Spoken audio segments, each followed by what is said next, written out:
I'm Dr. Lily Krug, though most people just call me Lily these days.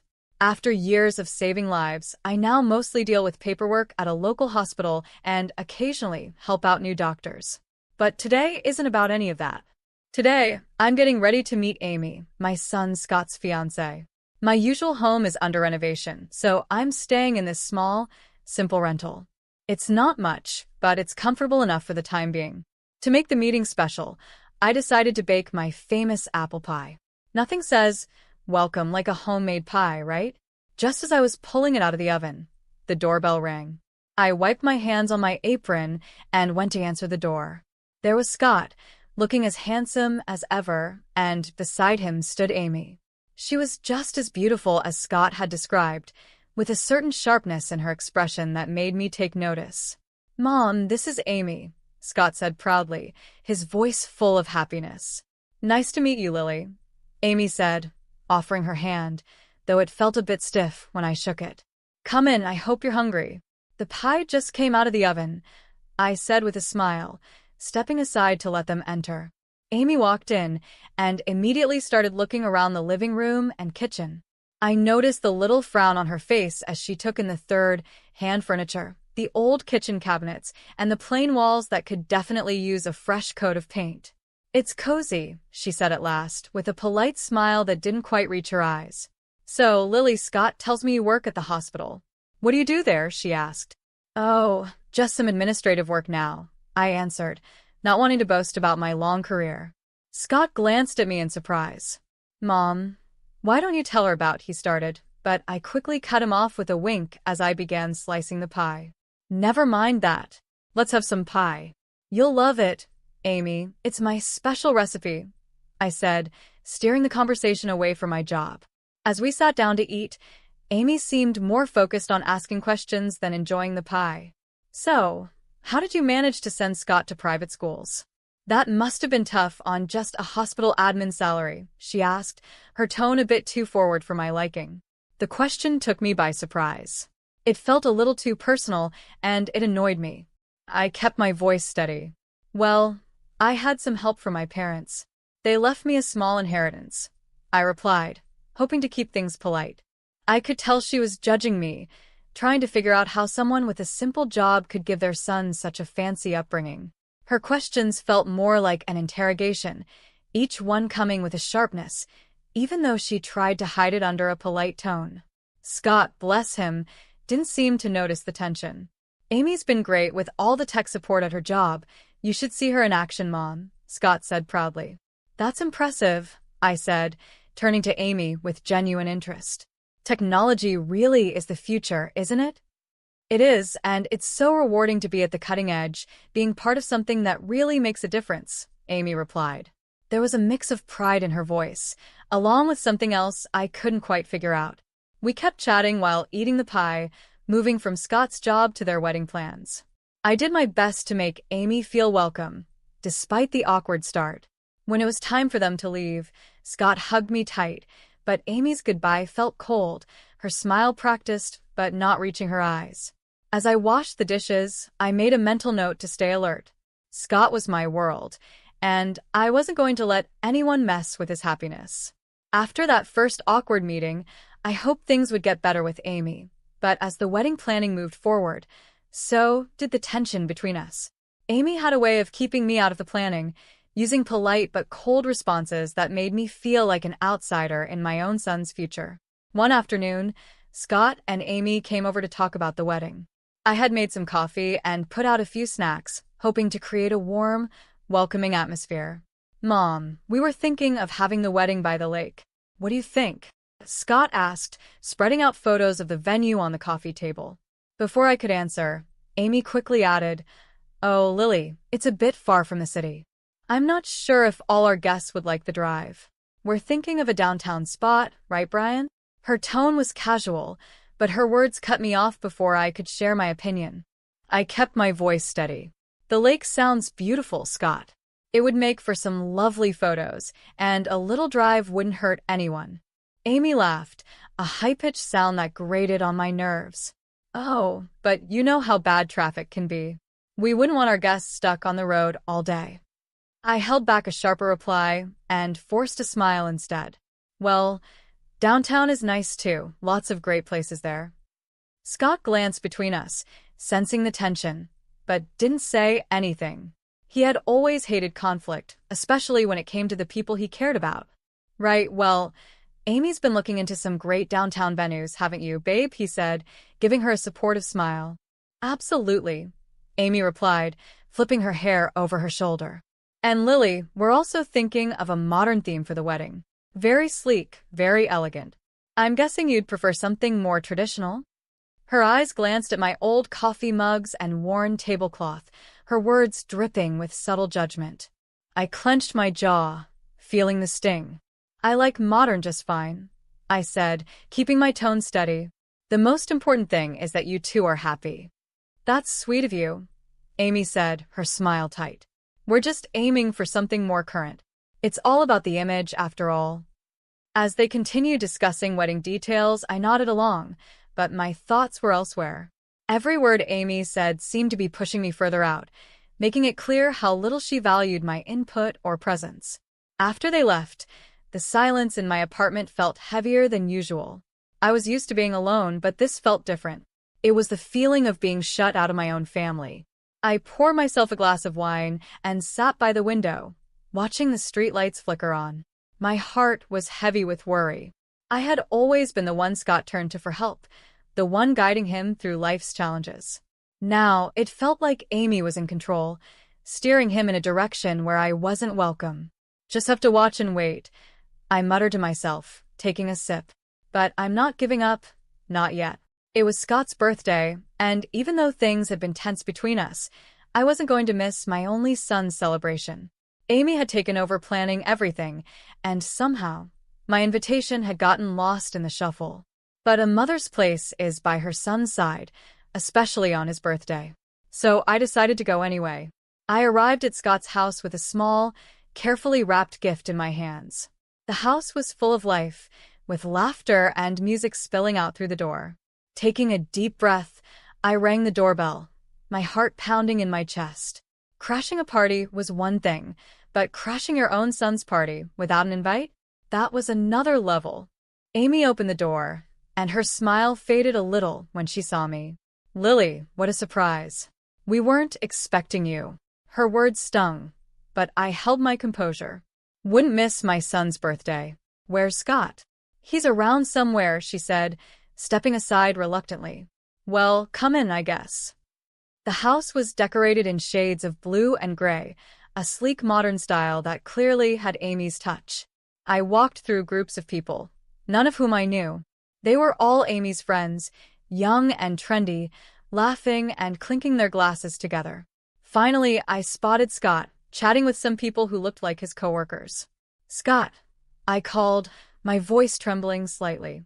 He turned, and his face lit up when he saw me. Mom. You made it.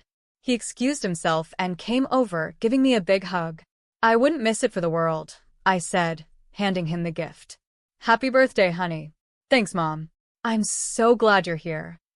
He looked genuinely happy, but there was a bit of confusion in his eyes, like he was wondering why I'd say that. Just then, Amy appeared beside us, her smile tight. Scott, your friends were asking about you, she said, then turned to me. Can I get you a drink, Lily? No thanks, I'm fine, I replied, feeling out of place as she maintained her polite but distant attitude. As the evening went on, I tried to mingle, but Amy's friends were a close-knit group. Every conversation felt strained, and Amy often stepped in to either pull Scott away or take over the conversation with stories of her job and their future plans. At one point, I overheard Amy talking to a friend. Her voice was just loud enough for me to catch. Yeah, it's a bit awkward that she showed up. I didn't think she'd come, considering the vibe. Her words felt like a slap. I wasn't just uninvited, I was unwanted. My presence was making her uncomfortable, maybe even embarrassing her in front of her friends. The realization hit hard, and I found myself retreating to a quiet corner, holding a drink I didn't even remember accepting. A little while later, Scott found me alone, his brow furrowed. Mom, are you okay? You seem a bit off. I forced a smile, not wanting to spoil his day with my feelings. Just a bit tired, that's all. It's been a long day. Do you want to stay longer, or would you like me to drive you home? His concern was real, but the last thing I wanted was to pull him away from his friends. No, you stay. Enjoy your party. I'll catch a cab, I said, standing up. I just wanted to see you and wish you a happy birthday in person. He hugged me again, looking a little worried. Thanks for coming, Mom. I love you. I love you too, honey, I said, holding back the sadness as I left the party. I love you too, baby. Always. With that, I slipped out the door, the sound of laughter echoing behind me as it closed.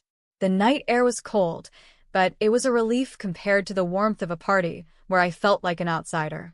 The next morning, just one day before Scott's wedding, I was in my kitchen, the soft hum of the refrigerator the only noise in the quiet room.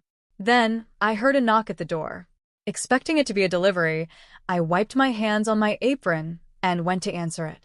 To my surprise, it was Amy, standing there alone, her face serious, which didn't seem like a good sign. Amy, what brings you here this early? I asked, keeping my voice polite. Without waiting for an invitation, she stepped inside, her eyes quickly scanning my modest rented apartment, her disapproval barely hidden. Lily, I'll get straight to the point. I'm here to make things easier for everyone. I have a proposal for you, she said. Oh, I replied, my curiosity piqued, though I could feel a chill running through me. She pulled an envelope from her sleek, oversized purse and held it out to me. I'm offering you $3,000 to not come to the wedding tomorrow. We think it's for the best. I stared at her, not because I was shocked by the offer, but because she actually thought this was acceptable.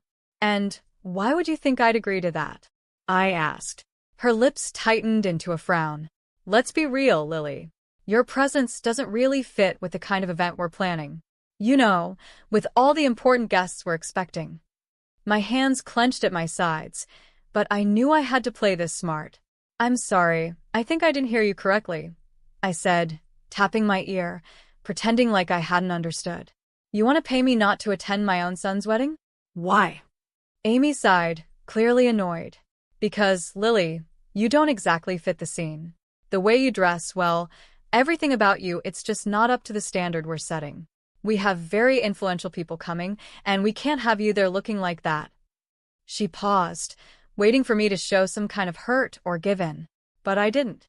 I stood tall, my resolve growing stronger. Go on, Amy. I'm listening, I said. With this money, she continued, waving the envelope in front of me, you could maybe fix up this place, or buy something nice for yourself later. You should be grateful I'm offering this. I almost laughed at her nerve. She thought this place was mine, and that I needed her charity to improve it. But I kept my face neutral, nodded, and took the envelope from her. All right, Amy, if that's what you really want, I said calmly. Her relief was obvious as she gave me a tight smile. Good. I'm glad you're being reasonable about this. After she left, I stood there, still holding the envelope, my thoughts racing. I gently closed the door behind her, my hands shaking with a mix of anger and adrenaline. I pulled out my phone and stopped the recording. Amy's cruel words were all there, clear and undeniable. I didn't waste any time and dialed Scott, my voice steady but urgent. Scott, can you come over right now? It's important. We need to talk about something serious. Sure, Mom, I'll be there as soon as I can. Is everything okay? His voice was filled with concern, sensing that something was wrong. Just come. We'll talk when you get here. When Scott arrived, he looked worried. He barely sat down before I said, listen to this, and played the recording of Amy's proposition. As he listened, the color drained from his face, and his expression turned to shock and hurt. Mom, I'm so sorry you had to hear that. I can't believe she'd say those things, he stammered after the recording ended. The wedding is tomorrow, Scott. What do you want to do? I asked, my voice calm but firm, letting him know the decision was his to make. He ran his hands through his hair, clearly frustrated and confused. I want to confront her, tell her it's over, and cancel the wedding. I can't marry someone who would do this. I held up my hand to stop him. If you do that now, everyone will see you as the bad guy, and she'll play the victim. We can't let her control the story. Scott paused, thinking over what I said. So, what do? We need to let everyone see her true colors. Let them hear the Amy I heard on this recording, I said, my voice calm but full of determination. He nodded slowly, understanding. Okay, Mom. I won't say anything to her yet. After Scott left, I made several phone calls to old friends and former patients, people who knew me well and had been part of my life because of the surgeries I had performed over the years. We talked about old times, and though I didn't give too many details, I hinted that I might need their support soon. Sitting back on the couch, I felt a mix of anxiety and resolve. Tomorrow would be a big day, one way or another. I was ready to stand up for my family and show everyone who Amy really was. This wasn't just about stopping a wedding. It was about protecting my son from a life of manipulation and lies. The wedding day arrived, and with it came a swirl of nerves and a sense of duty. Today would change everything, no matter what happened. As the guests began to settle into the beautifully decorated hall, whispering excitedly about the upcoming ceremony, I knew the truth would soon come to light. I braced myself for what was about to be the hardest thing I'd ever done. The plan was simple but powerful. Just before Amy and her father were supposed to make their grand entrance, a video about Amy and Scott's relationship was set to play. Instead, I had arranged with the AV technician to play the audio recording of Amy's cruel offer. My heart raced as the moment got closer, knowing how much impact it would have. As the guests chatted, waiting for the ceremony to begin, I gave a signal to the technician. The lights dimmed, and instead of the soft music of the couple's video, Amy's voice filled the room, loud and clear. I'm offering you $3,000 to not attend the wedding tomorrow. We think it's for the best. There was an instant reaction, a gasp from the crowd, followed by murmurs of confusion and shock. People looked around, trying to understand what they had just heard. Then, the doors opened for Amy's entrance with her father, the timing perfect. The room went silent as they walked in. Her father smiled and waved, unaware of what had just happened. But Amy's smile faded as she realized that all eyes were now on her, filled with judgment and suspicion. As they reached the front, I moved to the second part of the plan.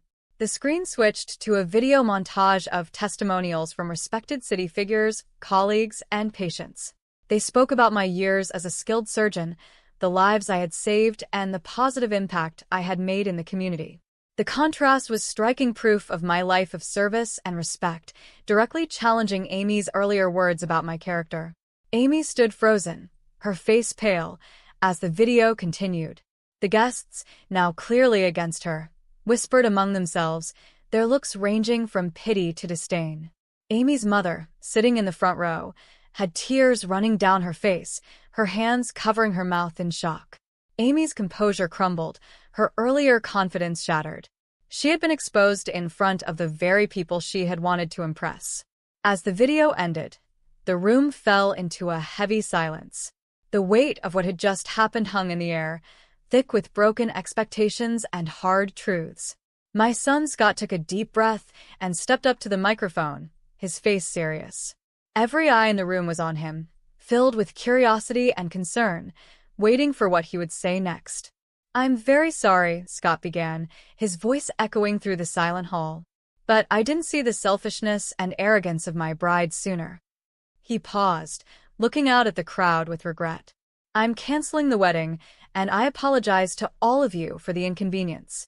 Then he turned to me, his expression softening. Mom, I'm sorry.